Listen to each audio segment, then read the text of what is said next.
안녕하십니까. 화요일 아침 여수 MBC 뉴스투데이입니다. 여야가 총선 출마자를 결정하기 위한 공천 작업에 들어갔습니다. 전남 동부 지역에서도 20명 가까운 후보들이 공식적으로 출사표를 던졌는데요. 지금까지 예비후보로 등록한 인사들을 포함해 지역별로 어떤 인물들이 출마하는지 문형철 기자가 정리했습니다. 여수갑의 예비후보 등록을 마친 사람은 박기성 전 성균관대 겸임교수와 이용주 전 국회의원 등 2명입니다. 여기에 현역인 주철현 의원과 박정수 국민의힘 전남도당 환경분과위원장까지 더해 4명이 후보군으로 거론됩니다. 민주당 소속의 김순빈 전 여수시 의회 부의장은 후보자 검증위원회에서 부적격 판정을 받아 출마가 불발됐습니다. 여수 을에서는 민주당 조계원, 권오봉, 진보당 여찬 후보가 등록을 마쳤습니다.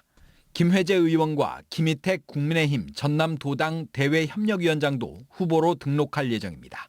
순천 광양 곡성 구례갑에서는 민주당 김문수, 서가번, 손은모, 진보당 이성수 후보가 등록했습니다.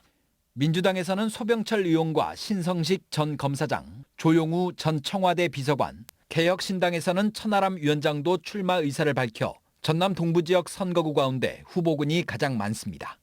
순천 광양 곡성 구례 을에서는 민주당 권향엽, 유근기, 이충재, 진보당 유현주 후보가 출사표를 던졌습니다. 여기에 민주당에서는 서동용 의원과 정한중 한국외대 교수, 국민의힘에서는 이정현 전 의원도 선거전에 뛰어듭니다. 국민의힘 추우용 당협위원장은 이정현 전 의원의 출마로 이번 총선에 나오지 않기로 했습니다. 고흥포성 장흥 강진에서는 민주당 최영호, 문금주, 조재환, 한명진, 무소속 박지환 후보가 등록을 마쳤고 민주당 김승남 의원과 김수정 정책위 부의장이 추가로 선거에 나섭니다. 여당 후보인 김화진 도당위원장은 비례대표로 나올 가능성이 있어 지역구 출마 여부는 불투명합니다. MBC 뉴스 문형철입니다. 민주당이 가짜뉴스라고 밝힌 하위 20% 의원 명단을 두고 지역 내 공방이 벌어지고 있습니다.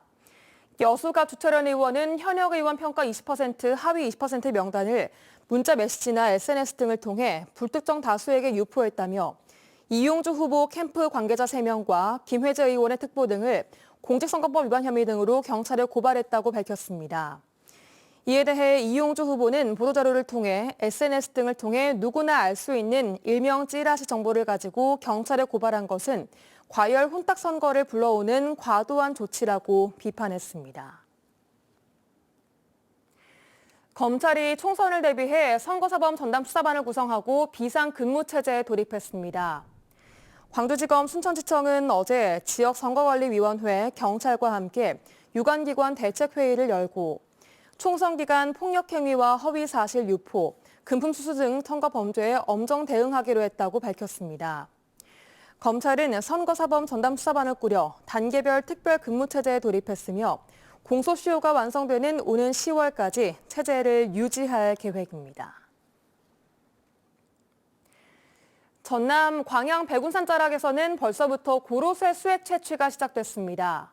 봄의 선물로 불리는 고로쇠는 2, 3월에 주로 수확되는데 이상 기온에 채취 시기가 앞당겨지고 있습니다. 김단비 기자입니다. 해발 800m 광양 백운산 자락의 고로쇠 마을입니다. 가파른 산비탈에 고로쇠나무 군락지가 형성돼 있습니다. 백운산 일대 1680헥타르에 흩어져 있는 고로쇠 나무에서 올해 첫 수액 채취가 시작됐습니다. 나무에 작은 구멍을 뚫어 관을 꽂자 이렇게 맑고 투명한 물방울이 떨어집니다. 뼈에 좋다고 해서 골리수라 불렸던 고로쇠 수액입니다. 영하의 추운 밤 물을 빨아들인 나무가 따뜻해진 낮에 다시 달짝지근한 물을 뿜어내는 원리입니다. 이상기온으로 날씨가 따뜻해지면서 출하 시기는 2월에서 1월 중순까지 앞당겨졌습니다. 저녁에 영하 한 4도 정도 내려가고 낮 기온 8도에서 10도 정도 돼야 되는데 그런 날이 갈수록 줄어들고 있죠. 광양 고로쇠 수액은 전국 최초로 지리적 표시제에 등록됐습니다. 해마다 90만 리터가 생산돼 전국 생산량의 45%를 차지하고 있습니다.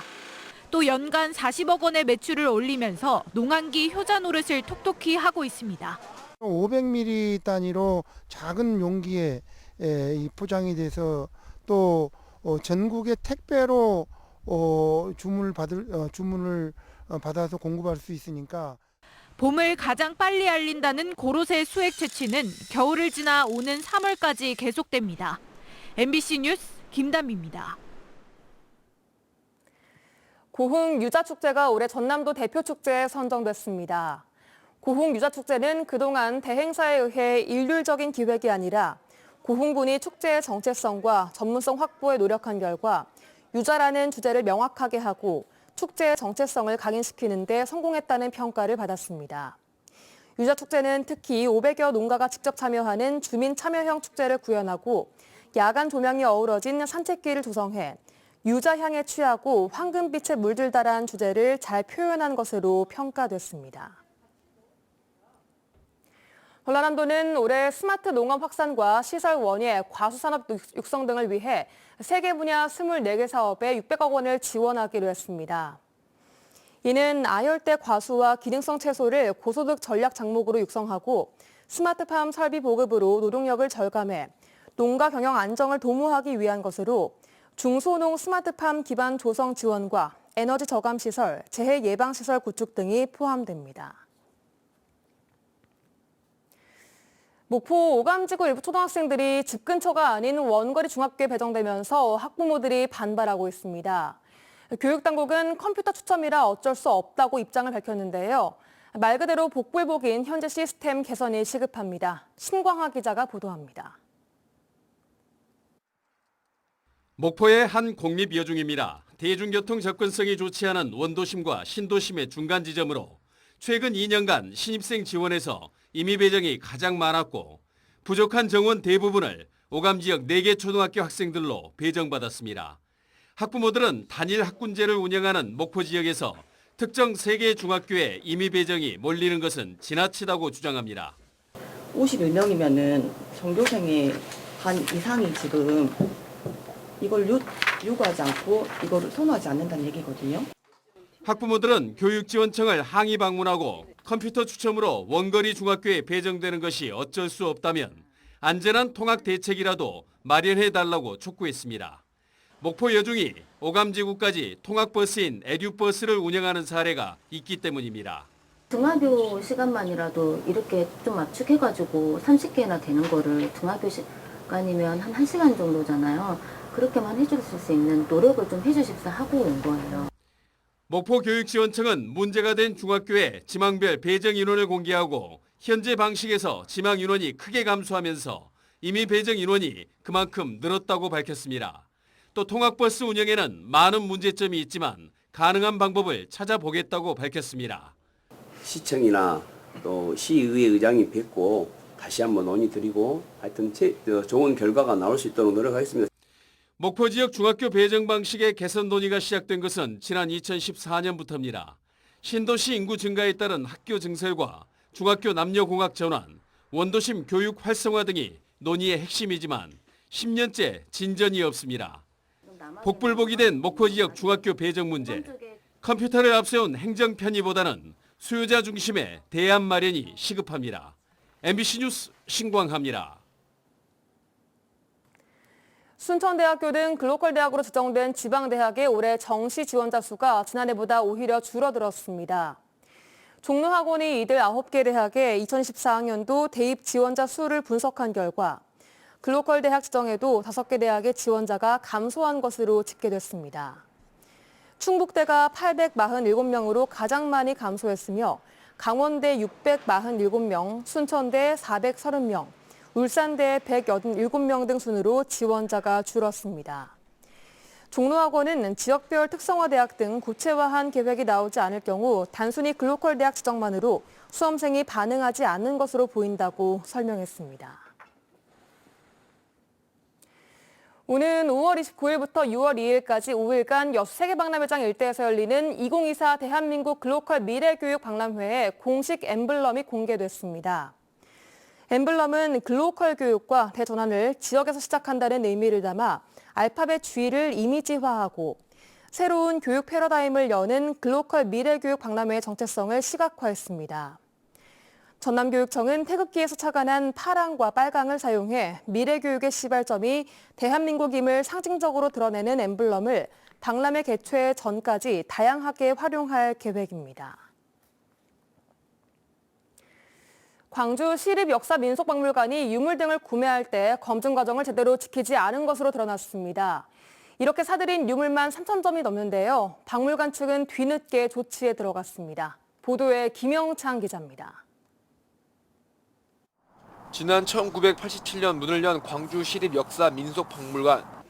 박물관에는 각종 근현대사 자료 사료와 유물 등 소장품 17,000여 점을 소유하고 있습니다. 이 같은 소장품 구입에 대해 국민권익위원회는 지난 2014년 전국의 모든 박물관에 지침을 내렸습니다. 유물 수집 과정에 대한 검증이 미흡하다며 전국의 모든 국공립박물관은 구매할 소장품을 미리 공개하라는 겁니다. 시민과 지자체, 유관기관 등의 사전 공개해 도난품인지 유조품인지를 따져 구입 과정을 투명하게 하겠다는 게 핵심입니다. 유물 취득 관리에 대한 표준 규정 마련 이렇게 되어 있는데요. 그래서 이제 그 당시에 조치사항으로 이렇게 권고한 사항이 있어요. 그러나 광주역사민속박물관은 공고사항을 무시한 채 소장품을 구입한 것으로 드러났습니다. 통상적으로 유물을 구입할 때 모두 7단계의 과정을 지킵니다. 이 중에서 권익위가 공고한 사전공개, 즉 시민공개 절차는 거치지 않았습니다. 이런 식으로 10년 가까이 소장품 3,300여 점을 8억 6천만 원에 사들였습니다. 그 국민권익위원회에서 지적했던 것처럼 유물 취득하는 데 있어서 기준이나 절차의 객관적인 투명성 이런 부분들이 확보가 안 됐다고 볼 수 있죠. 문제는 확인이나 검증 절차가 부족해 공립박물관이 불법 유물의 유통 경로로 이용될 위험성도 있다는 겁니다. 도난 문화재인지 그다음에 이 여부에 대해서는 판단할 수가 전혀 없습니다. 유물이 소위 말해서 위작이 들어왔는지 구입을 했는지. 실제로 지난 2018년에 한평군이 박물관을 건립하려는 과정에서 제대로 된 검증 절차를 거치지 않고 유조품 33점을 구입해 논란이 된 바 있습니다. 광주 시립역사민속박물관은 그동안의 구매 절차가 법 위반은 아니라면서도 심각성을 제대로 인지하지 못했다며 지난해부터는 소장품 목록을 구매 전에 미리 공개하고 있다고 밝혔습니다. MBC 뉴스 김영창입니다.